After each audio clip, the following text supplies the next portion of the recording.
All right. Well, really happy. I'm sitting down with Charlie and Judy Owens. Charlie and Judy run the Joseph Company Prison Ministry. They also run a leadership school of transformation within prisons, and they're based out in Texas somewhere. They can tell us more about that. And yeah, we've just been walking and talking around the criminal justice system here in the United States, have been learning a ton. And I felt like what an opportunity to talk to these two. I heard some testimonies from one of our leaders here at Bethel that just led a trip back to them. And when I heard the stories, I was like, man, I just hope we can interview these two. So thank you guys for taking time and being with us. How are you today? Doing well. And thank you for having us. Yes, thank you. My pleasure. I'm so happy that you guys are willing to jump on here with us. So talk about what you guys are doing and maybe how it all started too. Some of the leading and somehow you guys jumped into what it is you're up to. Well, I think it was 2010 where an inmate at one of the units here in town read Jesus Culture by Banning Leacher. So Okay. he took a chance and wrote Banning a letter asking about being connected to the spiritual father. And I had never met Banning. I don't think I'd even been in the same room with him, but he knew a lady there named Julie Mustard, and she knew us. So she gave him our cell phone number, and Banning called and asked if I'd be willing to go in and visit with this one individual. Wow. So I did that for a little over a year, just one-on-one through plexiglass. And then we started dreaming about, because we were doing a Bethel school in our home. Okay. We would talk about what would that look like in prison, because we would sit for 2 hours and talk, and he would go back and people were just catching on fire about hearing the things that are going on and, receiving information from what Bethel was doing, stuff like that. Okay. So after that length of time, we started a school with 5 guys on one unit. And here we are now. Probably by the end of the next month, we'll be on 9 units and several hundred guys. Wow. And so it's been about 10 years, a dozen years, something like that. Yes. That's crazy. And I just want to hear from both of you the experience. Like, what is it that these inmates are so responsive to? It sounds like there's hunger. I think there's maybe a thought out in like normal culture that like, hey, if somebody's incarcerated, they're really hardened individuals. Like what would you say to like, hey, this is what we encounter when we spend time with people that are incarcerated, or I don't know what you call them, your friends, your Sons. They're your sons. Okay. Yeah, they're our sons. Yeah. Yeah. I'll let something I will say, but I want my wife to address that first. Okay. Well, what it's like even hearing them call hardened, it was kind of like, I don't know those people. Yeah. Right. So, what we see mostly, I'm not saying that there's not, guys in our class or just in our class to be in a class, but most of what we see in the guys who have walked with us, I mean, we see guys who they want to represent Jesus well, and they just want to love and be loved. And they're like in their heart right now is they want to get out and be the men that they were never able to be, out in the world before they came to prison. We sat with some of the guys last night at a unit, and they were actually saying, if I had not come to prison, I may have never, really met Jesus. I would have never really had a personal relationship. So they're saying, I'm glad I came to prison because now I get to have this kind of life. I get to, pray for my kids on the phone, pray for my wife over the phone, and I want to get out and I want to be a dad, and I want to be a husband, a good dad and a good husband. And to me, that's what it's about. Yeah. It's like it becomes generational where you're actually changing and restoring these homes that have been broken and just devastated by generations of crime and just, and not knowing who they are. I sat and listened to the guys last night and they were saying, yes, my dad abused me, but that's because he was a broken man too. And they understand that now. So they were talking about forgiveness and, and repentance and actually like, trying to, and restoring those relationships. Yeah, So and that's what we see. and understand they're not blaming God that they're in prison. They know it's because of their choices, but they're praising God that He used that to bring transformation, even inside prison. So Yeah. that's one of the things that when I said let my wife speak, because the thing that's been really in my heart for a while is you can go out into the state, probably most states, and if they know you're a felon, and see probably 80% of our guys, they weren't in prison for 1 to 5 years. We're talking 15, 30, 35 years, right? We're talking some serious criminal activity. But these guys have been transformed. But when you meet them out in the free world, a lot of people see them, they're intimidated and they're afraid of them, and they think they are their past. And they're not their past, they're transformed men. So at some point, we have to figure out how do we restore them in society to a place to where we don't look at a man through his history. It doesn't mean you trust everyone you meet right away, but we have to have a way where we believe in forgiveness and restoration after they've been through the criminal justice system. Yes. And if we can't start with believers doing that, not holding their past against them, they're not going to be in a very good shape when they go home from prison. What are you guys seeing in that respect? Like, do you like the sense of, okay, somebody served their time, they're coming out. Is it, I mean, I've just heard that it's pretty tough to, like you said, not be measured by their past. Right. Are you guys seeing some stories of the contrary where people do treat individuals that have served time with dignity and like, hey, there's hope for your future? And it sounds like what you guys are doing is important in that process, but talk about what you're seeing there. Well, we really see that happen, they're being more positively received in like kind of like churches that like where they have a kingdom culture and they actually believe in the power of the Holy Spirit to change a person. Yeah. So, I think that's what it really requires, because, most people just out in the world are just going to tell you people can't change. That's what they say. Oh, I hear it all the time. But, we know that's not true because we've changed, and so I have seen that happen where they've actually been connected in really, kingdom culture churches, and where they are just like openly received, put in, they're being able to contribute there and they're being embraced as family. But that's mainly what we see, where it's really positive reception. Otherwise, That's great. kind of like if the guys don't really have like a family who's going to support them when they come out, if they've lost that connection, it's really hard. They usually end up, like in halfway houses, and some of those halfway houses are pretty good and they can have a big community around them.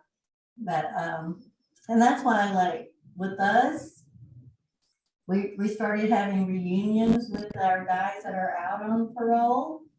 And so that can be an encouragement to each other. And then we can also invite other people from the community who can actually like be around them. And that's like with the team that just came from Bethel, they were here for the reunion. So they got to interact with the guys. Because I think, once you get to interact with them and you actually get to meet them on a personal level and just talk with them, and even like, played games with them. They were here playing yard games, and eating together.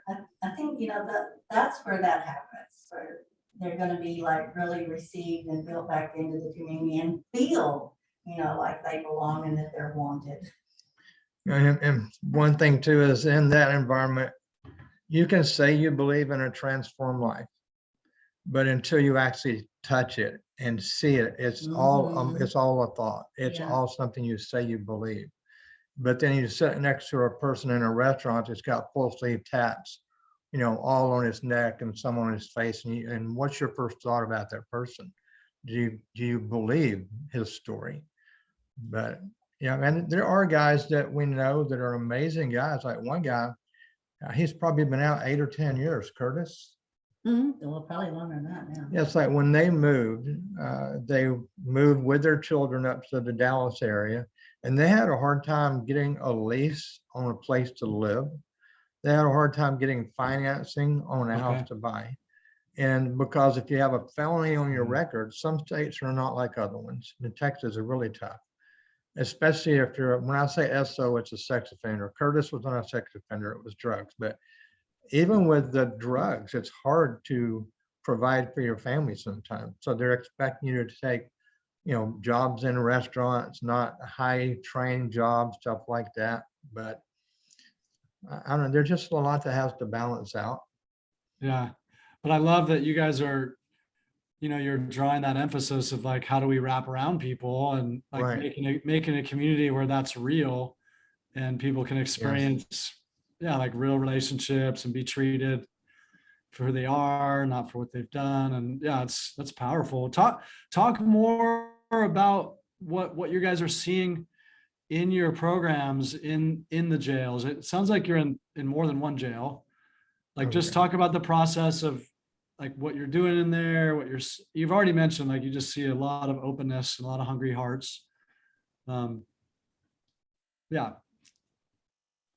Well, what we're seeing is like guys who are really hungry to have a genuine and real relationship with God, Okay. and where they can, they actually hear God's voice and they're actually, growing that relationship and they're actually taking responsibility for what we call the unit where they live, the prison, which usually can be like around 2,000 guys, usually like 2,000, inmates, on a unit.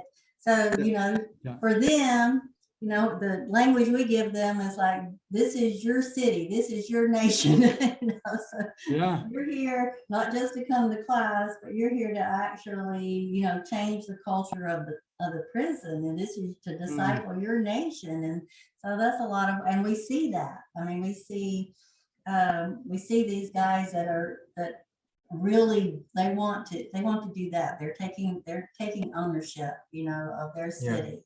It's like at one unit here, it's the oldest prison in Texas, and it's where they execute. And we have 25 guys in our class, and we've had those for probably a year. Yeah. We started with 5, and we trained them, and it's a lot about how do you shift culture. So we've actually got these guys now. We have them 3 days a week, but they go to a chapel service, just not ours. Our guys are in there. And now every week they're seeing salvation, they're seeing healing, they're seeing, like, it's called neo-pagans, where they worship Thor and different things, and they have these emblems, and they're coming up and accepting Christ and turning in their pagan material and say, here, they're turning in the other books, the other, I don't want to name them, but the other Sure. religions worship. Yeah. So, and they are taking responsibility for their cities in a real way. Wow. And they're loving people not based on their denomination.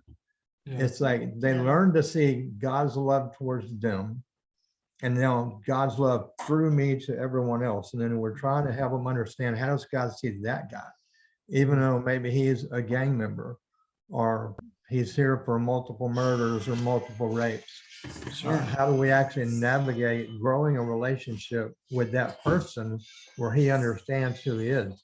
And to know it, you shift the city there, your value for everyone you meet and encounter, and what's your responsibility. So sorry, I turned mine off, but no anyway. worries.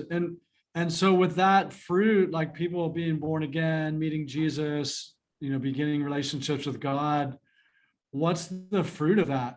Like what ensues? I'm just making an assumption, like within prison systems, there's probably a lot of, violence and discord. And so do you see guys being more loving to each other? Do you see guys being more vulnerable and open and honest? Or I don't know, what's the fruit of like meeting God? Well, I don't know what the recidivism rate is for the country, But in Texas, it's somewhere, I think, around Yeah. 20%, something like that. But it's the one unit we've been out the longest, it's 6%.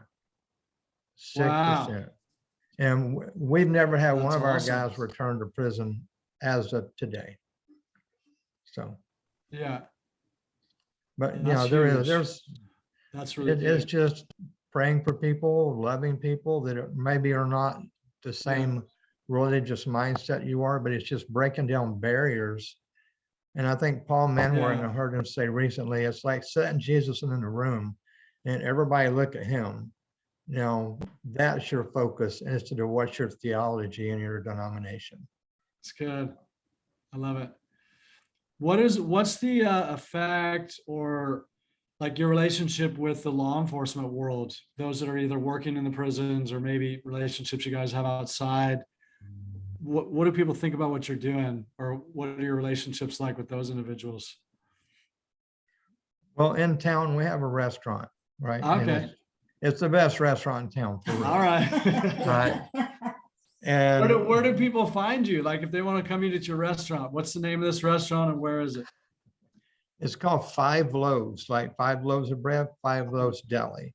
Five And if Loaves. my wife wants to, she can tell you how she came up with that name. That's okay.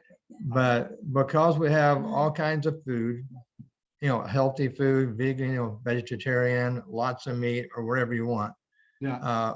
TDC administrators come in, board members come in, FBI, Homeland Security, local police, they all come in. All right. And so my job out there is to network and build relationships. So all of them I talk to, they know what we do. And they love it. And we'll have those conversations. So we've got a high level of respect from Okay. them, and they value what we're doing. And we'll even joke, you're sending me more guys from my class. And I know it's a bad joke, but it also, and that also Okay. gives us favor in the prisons, I think, because they know the way we run our business. So Okay. they have a value for us and how we would run the ministry. Did Yeah. that give you any understanding there?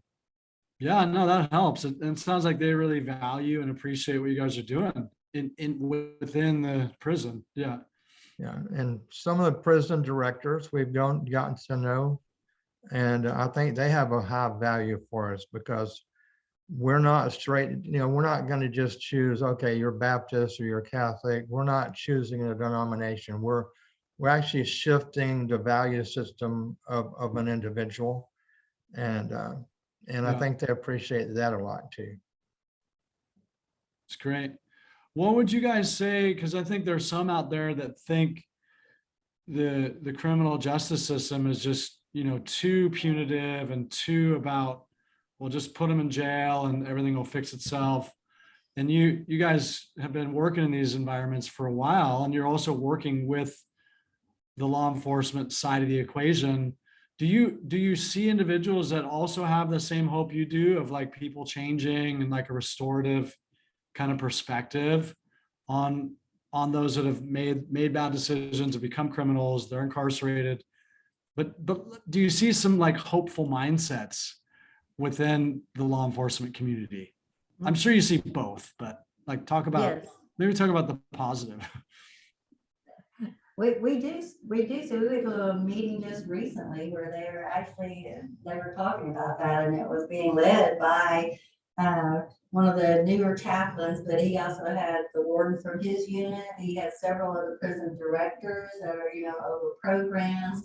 And they were just really talking about a shift in the mindset of, like the wardens on the units, Okay. where, even like, I don't know, maybe 10 years ago, Yeah. the wardens were expected to be really hard line, Yeah. you didn't treat the inmates with respect, or Wow. like they were, they were just there to be controlled and to do their time.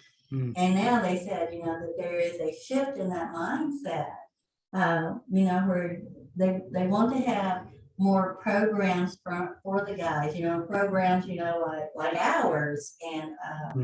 And I think Texas has probably the largest number of volunteers of any state prison. We have like 26,000. Yeah. Like 26,000 volunteers.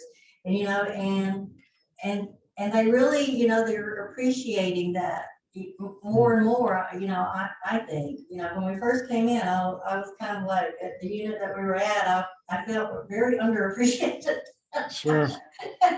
Which is okay, we weren't there for that, but Yeah. but makes anyway, sense. we're seeing where they are appreciating more, and we're, at least we're being told that, and I think we actually see it in the way that we're received in the units, and Mm, even like lots of the officers will say, as we're passing by them, going in and out, thank you for what you do, thank you for being here. mm, So I think, our guy, the transformation that they see in our guys is actually contributing to that. yeah. Right. Because, they've had the guys in our class, and they, other classes too, I'm sure, but we hear about it from our guys. How, they actually pray, for the officers there, and how even some of the officers will come to them and ask for prayer. Yeah. That's a big Within change. policy. Yeah, well, Sure. they can't lay hands on them or anything, but they can pray. Well, that was kind of my question earlier about the fruit, like when you're seeing the fruit and it's like, oh, inmates are treating their guards or the leaders in the environment with a different kind of spirit. That's amazing fruit. And that's like the evidence of Absolutely. transformation, right? Because Mhm. it's not natural to honor people that are like, whatever, there to like keep you behind bars. It's more natural to be upset or carry offense. And Yeah. yeah, that's really good to hear though. Like Well- you see the hopeful mindset within some of these prison leaders, like they really want Well- to see change in their inmates. That's awesome. Yes. There's one director that's actually now making steps to empower inmates to have permissions on the unit to engage other inmates and bring restoration into them. So Wow. they're actually giving them positions where they can walk all over the whole unit. And if someone's had a death in their family, or they had an overdose on drugs, Yeah. and they're actually able to engage those things on the unit and have inmate to inmate ministry. Mhm. Wow. They're called life coaches. That's Yeah. beautiful. That's beautiful. What, and again, I wouldn't ask this question with any intention of throwing people under the bus, but like when you're working within the criminal justice system, what do you recognize is like, yeah, there probably is a need for some shift or reform. We're already sort of talking about it when you're mentioning how there's a different mindset within those that are leaving Right. prisons. Like they just have a more hopeful mindset. And do you guys see anything else that's worth bringing up? And again, I'm not trying to call bad leaders, or I'm just like, we're kind of looking broadly at the system and like, well, maybe there is a need for shift or change. You Well, know? we've been praying since we started about a shift, but we also know it's like trying to turn around a cruise ship on a dime. Yeah. The prison system is a huge machine, Yep. and it's a lot of people, and then people retire, someone else comes in. So you get something started, then it gets redirected. So Sure. it takes a long time to shift, but all respect due to all the people that make these decisions, even from the sentencing to Yeah. parole. I don't think that they can adequately connect with someone to know who they become in prison, to see, do they deserve parole or not? How long should they be sentenced, or how long should they not be? What's over punishment? Yeah. Where's the balance of justice and punishment? Okay. There needs to be a whole lot of reform in that. So Okay.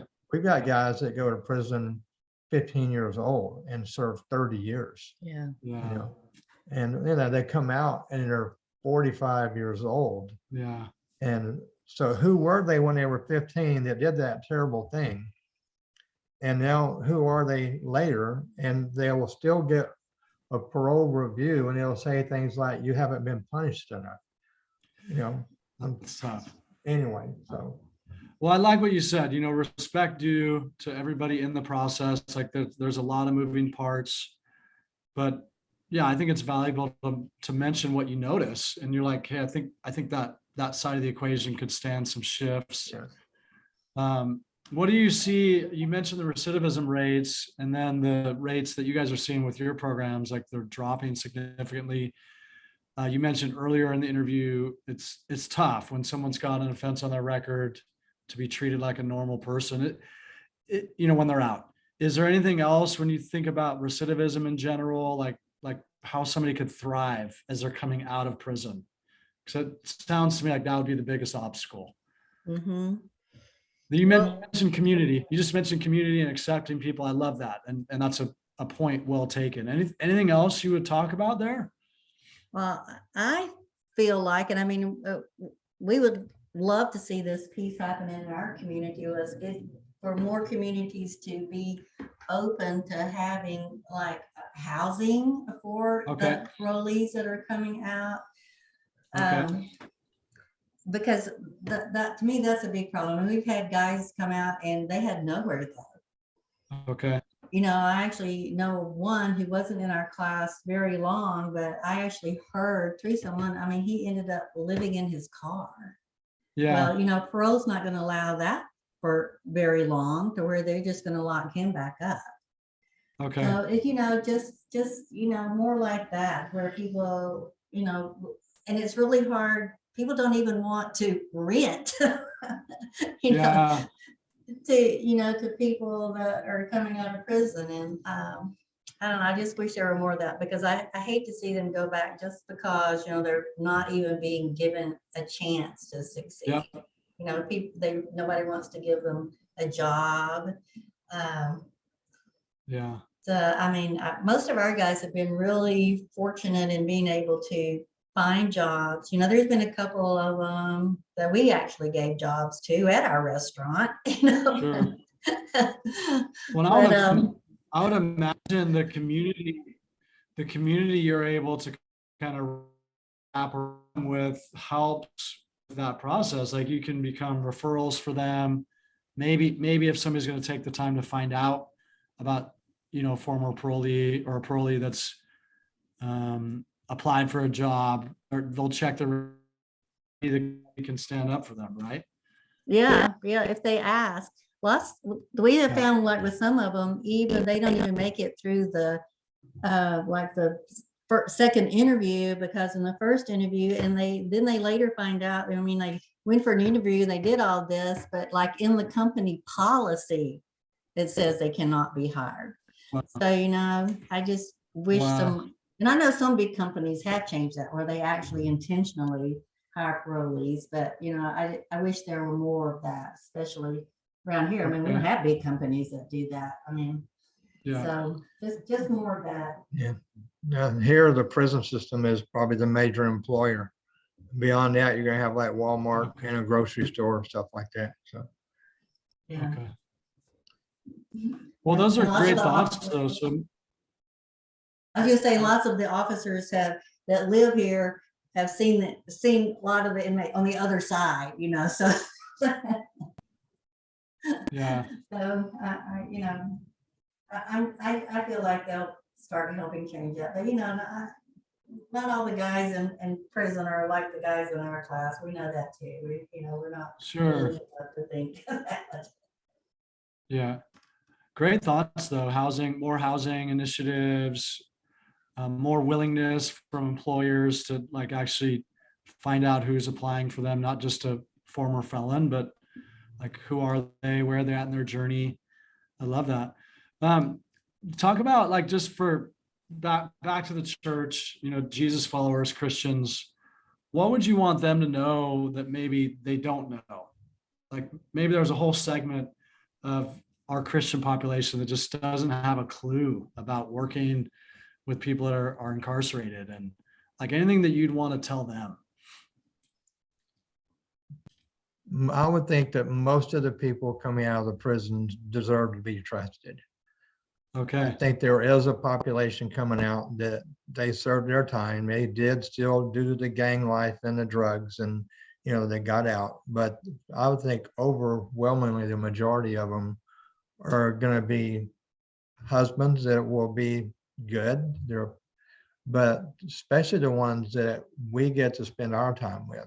Yeah. They're worthy of being on staff in most every church that we've visited around here. Wow.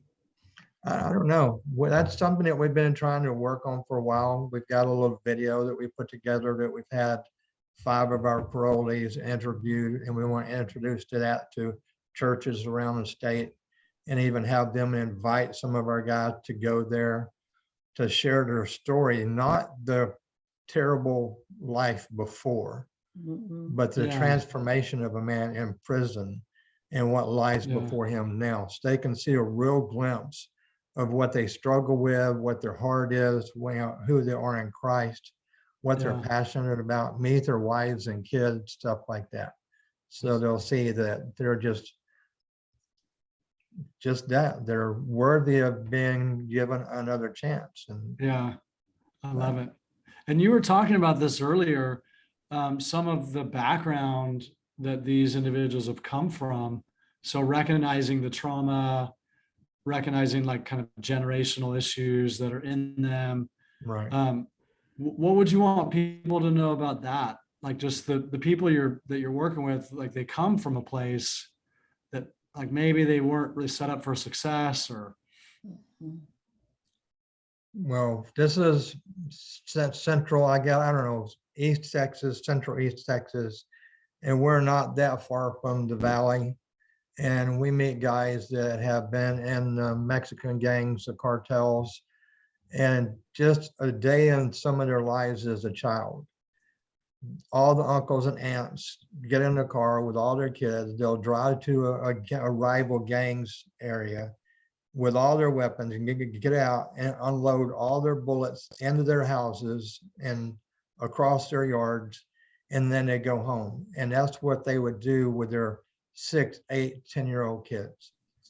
And, cooking up dope at home, Wow. manufacturing drugs at home, taking your 8 and 10-year-old child out to burglarize a house or to rob a liquor store. And that was their normal activity for not all of them, but for most of them. And I think also probably, I think Chris Valentin gave some really good statistics. Probably 80% of them have no father at home. So you're frozen. So I don't know if you can still hear us or not. But that's how we go in. We just go in as family, as a father and a mother, and love the guys like that. And I think that if they get into your church, instead of away from them, become connected. Yeah. They need relationship. They need intimacy. They need communication. Yeah. And they need family. And that's important to anybody, even if you haven't been in prison. Yeah, that's good. I love I don't that. know if I answered your question or not. You sure And did. I think not, well, I didn't know. I mean, how do the guys, in prison, how do they spend their time? So these guys, they have a lot of time to devote to studying, being in God's presence, or worshiping, even like developing their gifts. I mean, we have actually guys in our class who would actually write out Bill's books. Wow. Type it out and write it out. Still quote it, and we have so many guys in our classes who, shamed me because, they can quote scripture like nobody's business with, the reference and everything, and I know that that's not what transforms a person, but I just want them to know, they are serious about studying the word. Yeah. They're serious about growing, and they have a lot of time to devote to it. And out here, we kind of live busy lives, but they spend a lot more time, actually growing and developing in the community they have with each other, encouraging each other to actually grow in their relationship, with the Lord. Some of them live in what they have a faith-based dorm. They spend all their whole day together, in community and encouraging each other, in their relationships with the Lord and with each other. And every one of them, when they come out and they experience the local church, the thing that they'll complain about is there's no community in that church. People go to church and they go home. There's no relationships being built. And that's what they're missing because they had all the years in a prison, Yeah. building relationships, whether it's with your Totally. gang or with the people you're following Christ with. Yeah. It sounds like a lot of these guys would make great pastors because I mean, I think our current cultural Christianity, it's really lacking discipleship. It's really lacking community. And there's a void. And so if these Yeah. guys, like, they've cultivated that and they've come from it, even from a gang context, it's like they know commitment. They Yeah. know how to walk with each other. And I think people are starving for that. And well, there's one of our guys, he actually died of cancer after praying for multiple people and they were healed of cancer. But he wrote Wow. the most amazing book on discipleship. Yeah. And he Wow. was teaching In the prison. and he was teaching the guys in the prisons discipleship, Yeah, it's, So Wow. it's like it's a great book. Any way to That's get one I that have book? read. What's that book called? It- discipleship, Yeah, it's Jeff Hale, and I H- can't remember the, I can't remember- HALE. I know it has the word discipleship in it, but I'll text you the name of it. It's on Yeah, Amazon, that's right? great. it is on Amazon. And he has another book that is all the testimonies of what he saw happen on that unit. Okay. Yeah, all the miracles and things that God did. It's beautiful. Well, yeah, I'm so encouraged talking with you guys. Thank you so much for what you're doing. But thanks for sharing the story here on this platform with us. Our hope and prayers that these kind of conversations maybe inspire maybe other people to get going in similar avenues, like getting some stuff off the ground in their communities. And Yeah. I love Yeah. this. Like, you guys are just being real practical in your community and bringing real shifts. So But, thanks. and just to say to everybody, we get the greater blessing by going in. I just want you to know that. Right. These Well- guys bless us every week. They pray for us. Mhm. They give us words. They are amazing. They are our family. So do you have children or grandchildren? Well, thank you for being Yeah, I a have 2 parent. daughters. So see, how do you like someone saying, well, thank you for being a parent? You think, wow, I love being a parent. It's like, thank you for going to prison. They're like, wow, I love it. Yeah, that's So- good. I hear you. That's beautiful. If people wanted to, I don't know, connect with you guys or find out more about what you're doing, is there a way that they can do that? Or Yeah, I mean, we are on Facebook as the Joseph Company Prison Ministry. Our website is being worked on right now, so it's not up. That's cool. But we have a PO box too. People just feel like writing, but Yeah. And if they want to give, we are a missions account with Bethel. So Oh, someone cool. at Bethel, they people send money to Bethel and it's designated to us. And we get it once a month. So I don't know the That's account. number. great. So yes, that's a great blessing. That's great. Cool. Well, yeah, again, I just appreciate the time spent with you. Super inspiring, really encouraging. Bless you, Charlie, Judy. well, bless you. Thank you. Thank you for this you. opportunity. Absolutely. Okay, I'm gonna say goodbye with that. And God just bless you guys. let me know when to Okay, pick you up bless at the you. airport. I like that. We need to make a plan there. We do. Absolutely. We go